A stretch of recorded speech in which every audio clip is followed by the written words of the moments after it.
is Russ. Yeah, I'm back out on the road again. Yeah, it's 7:27 a.m. Yeah, you can see it's actually still dark out. Well, I guess the sun's eventually going to come out. Yeah, anyway, I figured I'd turn the camera on while I'm driving. I had some things to do way early in the morning, so I figured, hey, why not kick it in and let's see what the camera does in the darker environment. Yeah, I got to try different things, you know. You get different equipment, you got to see how well it does in certain situations. So I never made a video in a fairly dark environment. Well, this, I wouldn't say it's dark out here, but it's definitely not bright. Yeah, 7:27 a.m. and it's still like this. But it is a kind of a misty looking day out. Yeah, what's the weather? 45 degrees outside. Not too bad. I mean, the weather has been all over the place. We've been down to like 20 degrees and now we're at 45. Anyway, I decided that I would at least turn the camera on just to have somebody to talk to. You know, sometimes when I'm driving, if I'm just listening to the radio, it's not as fun to me. It's actually more interesting talking to you guys than it is to just sit there and listen to the radio. Now, here's an interesting thing. I mentioned before that the Sirius XM satellite radio sent me a notification that hey, we'll send you 3 months for free. Try it out. If you like it, then continue. Yeah, well, I've got about maybe another month or so, or a little bit less than a month, maybe 3 weeks or so left on it. But already they're starting to send you the things that say, renew your subscription before it runs out. And I'm like, well, it's not going to happen. Yeah, I don't use it enough. I wish I did, but I don't. And what I usually listen on that is a comedy station, clean comedy station. Some of the comedy things are a little, yeah, I don't know. They're not my style, but there is one station that has clean jokes. Yeah, I listen to those. And then I listen to the smooth jazz station every now and then. Yep. But that's about it. I don't listen to much of anything else that's on the Sirius XM radio station. Do you guys have Sirius XM? If you do, let me know. And what do you guys listen to? I mean, they have different things. They got 70s music, 80s music, 90s music. Different genres of music. But I usually listen to the smooth jazz station. We used to have smooth jazz here in Chicago, and I started listening to smooth jazz way back when, and then now they don't. I don't call any station that has a smooth jazz format anymore. Let me know if you listen to smooth jazz. Smooth jazz, some people call elevator music. I don't know what it is. It's instrumental music mostly. And so, I got to meet a couple of people. I met Peter White. If you're a smooth jazz guy, you might remember Peter White. Peter White used to be the keyboard player for Al Stewart. Do you guys remember Al Stewart? Yeah, he had some hits like the Year of the Cat. Remember the Year of the Cat? Yeah, we're talking back in the 70s. Yeah, Peter White was his keyboard player, but he's also a guitarist as well.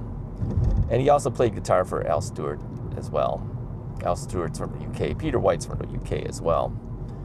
So the interesting thing is that when I started listening to smooth jazz and I was listening to Peter White, I listened to Peter White because he's a smooth jazz guitarist. And of course, as you know, I play guitar as well. I remember this was back in the time when email was still fairly new. Yeah, relatively new. I mean, not everybody was sending emails and stuff yet. So I'm looking at the at his CDs, and I noticed he had an email address there, or maybe it was a website or something. I looked at his website, and then he had an email address. So I sent him an email. Told him how I liked the liked his music, and I told him, at one time I had aspirations to one day be a musician, but I never really fulfilled that. Ended up doing other things that was audio related as well, and photography related. And I never figured I'd never hear back from a celebrity guitarist or anything like that. But he had his email address there, so I figured I'd send him a message, just say, hey, I enjoyed your music.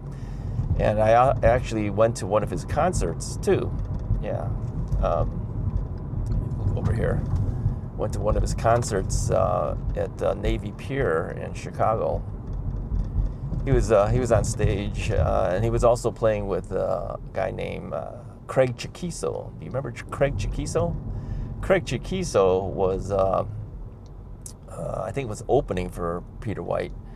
And Craig Chaquico is considered a new age artist. I don't know why they consider him a new age artist, but he was a guitarist for the band Starship. Do you guys remember Starship?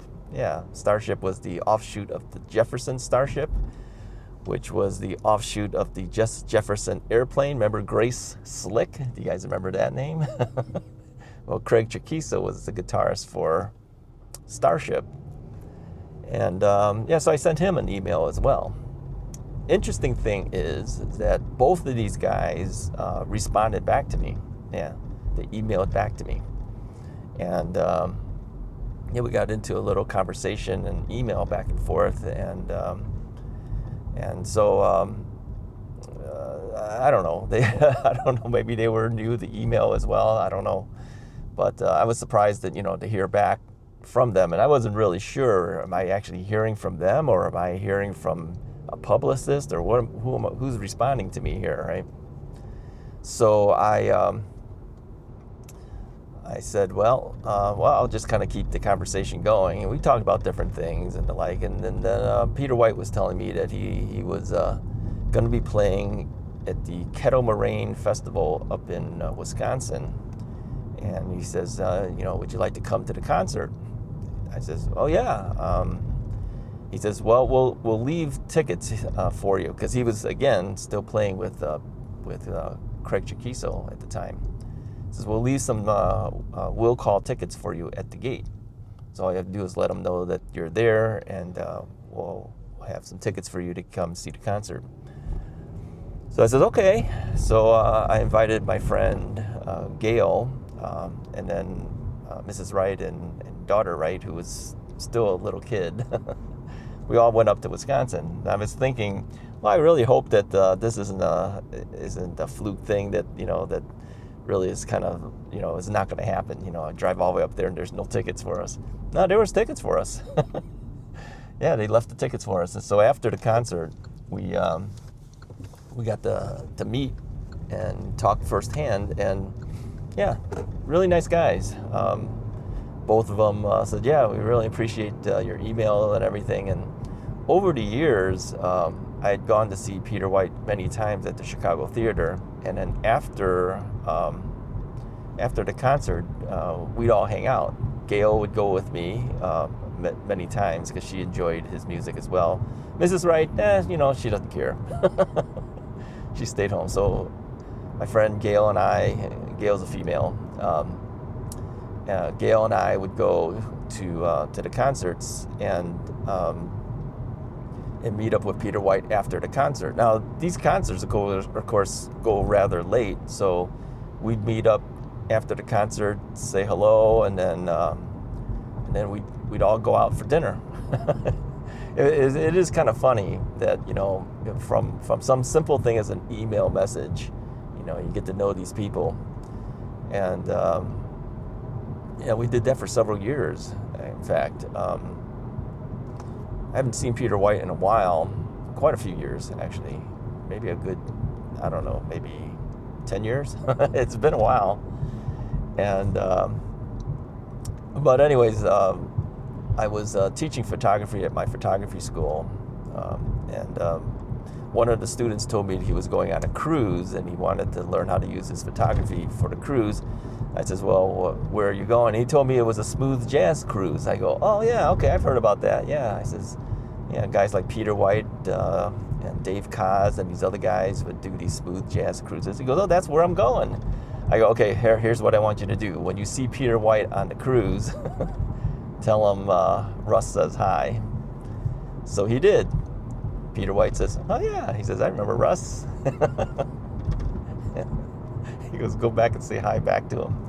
So yeah, interesting. After all those years and the like, and the guy still remembers you. But I guess, if you go out to dinner with the guy several times, they're going to remember you. Yeah, he actually won one of the Smooth Jazz Best Guitarist Awards once. I know they had some type of awards ceremony. It was held at the Chicago Theater again. And so a number of us took him out for dinner at a restaurant downtown Chicago.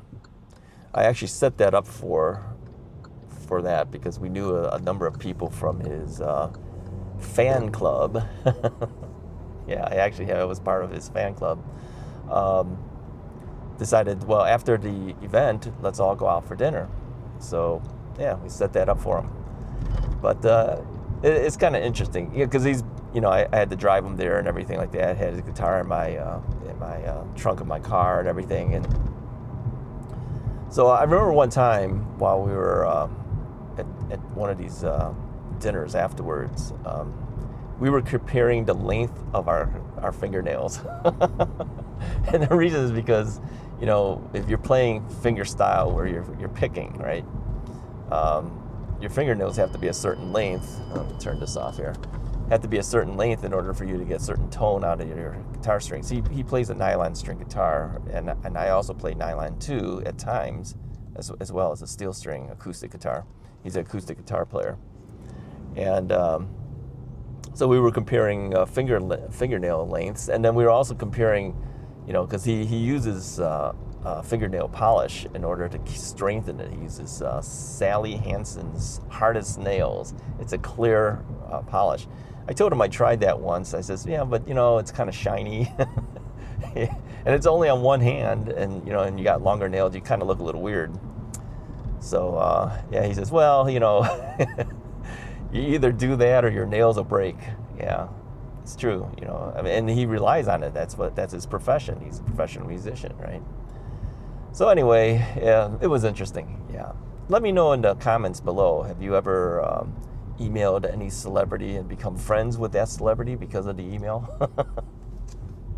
I don't know if that happens too much for a lot of people, but yeah. But yeah, at that time, I was on a kick of sending emails out to celebrities just to see if I get any responses. But I only did it to a couple people. So, and yeah, I think at that time too. Here's an interesting one. I sent an email out to one other celebrity who also responded too. I mean, it's kind of really funny. I won't tell you the name of this celebrity. Yeah. But that response came from the celebrity's mother. Yeah, she deals with her emails for her. So anyway, we'll leave that one at that. Yeah, it was a big television star, and the mother responded. Anyways, if you like this video, go ahead and hit the like button. Hit the subscribe button if you haven't already done so. Let me know if you've ever sent emails out to people that you never knew. And have they responded to you? So, anyways, I'll talk to you guys next time. Let me know what you think about this darkened video, too. I don't know if it'll actually be dark when I actually release it, because sometimes in the editing you can change stuff. All right, I'll talk to you guys next time.